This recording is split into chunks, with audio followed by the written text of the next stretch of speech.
नमस्कार सभी को, मैं Navneet Gautam's classes of physics में आप सभी का स्वागत करता हूं। तो जैसा कि आप सभी जानते हैं, कुछ यूनिवर्सिटीज़ के थर्ड सेमेस्टर के एग्ज़ाम हो चुके हैं और कुछ के होने बाकी हैं। तो इसी क्रम में कल आपका एग्ज़ाम हुआ है, कल क्या आज ही हुआ है, 7 को है ना, शाकुम्भरी यूनिवर्सिटी का। तो ये एग्ज़ाम देख लेते हैं आपका किस तरीके का आया है, ताकि जो और यूनिवर्सिटीज़ जिनके एग्ज़ाम अभी रह रहे हैं तो उन्हें थोड़ा लाभ हो जाए। आप लोग कहते रहते हैं कि पुराने पेपर मिल जाते हैं या फिर जो यूनिवर्सिटी के एग्ज़ाम हो जाते हैं उनके पेपर आपको मिल जाते हैं, तो उससे आपको बहुत लाभ हो जाता है। तो आइए इसी क्रम में पेपर जो है आपके सामने होगा। तो आप देख सकते हैं ये शाकुम्भरी यूनिवर्सिटी जो सहारनपुर में है, उसके कॉलेज और उस यूनिवर्सिटी के है ना रिलेटेड जो भी कॉलेज हैं, तो उनका ये एग्ज़ाम है BSc third semester electromagnetic theory and modern optics. ठीक है जी। तो आप देख सकते हैं सबसे पहले पहला पेज, आपको पेपर का जो मैक्सिमम मार्क्स हैं वो 75 हैं, जैसा कि आप जानते हैं सभी। तो आपको पहले पार्ट में 5 क्वेश्चन दे रखे हैं, प्रत्येक 3 मार्क्स का है, और उसमें आपको तो 5 3 जा 15, तो आपके ये 15 नंबर के क्वेश्चन दे रखे हैं। ठीक है, ये आपके वेरी शॉर्ट कहलाते हैं।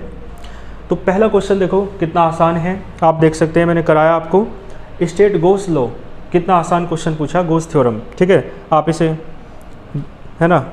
इसके बाद देखो दूसरा, right formula of magnetic vector potential. तो मैग्नेटिक वेक्टर पोटेंशियल का फॉर्मूला आपने कर दिया होगा अच्छे से, या आप देख सकते हैं कि पेपर है ना में वेरी शॉर्ट के टाइप से पूछे जाते हैं। तीसरा है आपका define Poynting vector. Poynting vector आपका हुआ है, करा रखा है मैंने। फिर इसके बाद है डिफरेंशिएट टेम्पोरल एंड स्पेटियल या स्पेशियल कोहेरेंस। ठीक है जी, ये मॉडर्न ऑप्टिक्स का क्वेश्चन है, क्लियर है।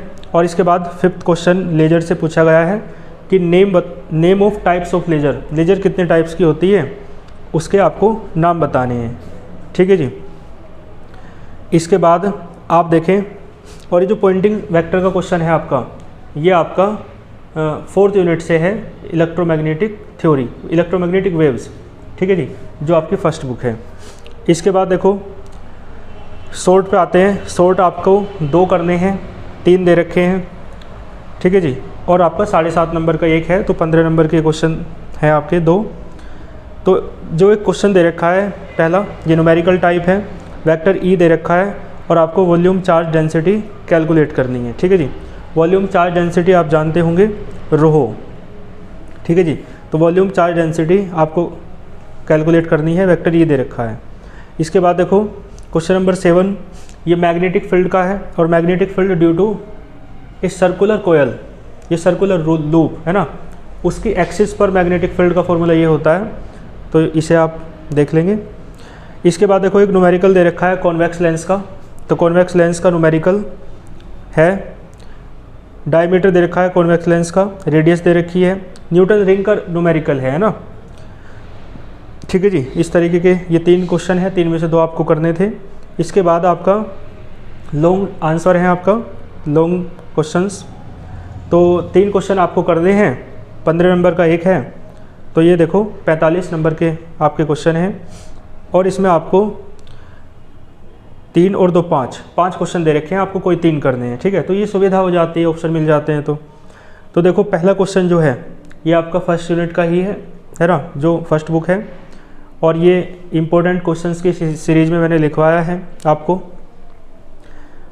ठीक है जी, तो ये 15 नंबर का क्वेश्चन आप बहुत अच्छे से कर सकते हैं। और मैक्सवेल की इक्वेशन आपको मैंने कहा बहुत मोस्ट इम्पोर्टेंट क्वेश्चंस की श्रेणी में आती है, तो मैक्सवेल की इक्वेशन भी पूछी गई है, उसका फिजिकल सिग्निफिकेंस, ठीक है, सब लिखवाया था इंपॉर्टेंट क्वेश्चंस में।